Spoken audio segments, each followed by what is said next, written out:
Hello बच्चों, कैसे हैं आप। क्लास 9th हिस्ट्री हम पढ़ रहे हैं।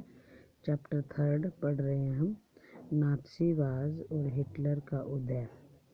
सबसे पहला जो प्रश्न हम कर रहे हैं आज, वाइमर गणराज्य के सामने क्या समस्याएं थी। तो विश्व युद्ध हुआ था, तो उसके प्रारंभ में ही जर्मनी एक शक्तिशाली देश था, लेकिन अंत होते होते इसने हरा दिया। उस समय जर्मनी में वाइमर का शासन था। प्रथम विश्व युद्ध के राज्य में वाइमर राज्य के सामने अनेक समस्याएं थी। सम्राट के पद त्याग के बाद मताधिकार से चुने जाने वाले लोकतांत्रिक संसद थे, परंतु जर्मनी में ही काफी लोगों को यह बात पसंद नहीं आई। वर्साई की संधि से जर्मनी पर अनेक पाबंदियां लगा दी गई।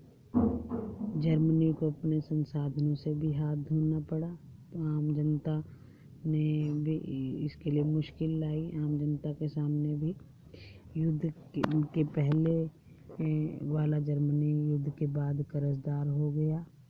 जर्मनी को बहुत सारा कर्जा चुकाना पड़ रहा था। वाइमर गणराज्य इस आर्थिक बोझ से बहुत परेशान थे। वाइमर गणराज्य के समर्थकों तथा समाजवादियों, कैथोलिक आदि इसमें अपराधी उनको कहकर बुलाया जाने लगा। वाइमर गणराज्य राजनीतिक अस्थिरता से भी ग्रस्त था। इसकी वजह से उनके प्रावधान था पहला अनुपातिक प्रतिनिधित्व। गठबंधन सरकारें ही बनती थी इससे पहले। आपातकालीन लागू करने वाले अध्यादेश के जरिए शासन चलाने का भी अधिकार मिल गया। इस प्रकार वाइमर गणराज्य बहुत सारी समस्याओं से जूझ रहा था, और वो समस्याएं अब उनकी सुलझ नहीं रही थी।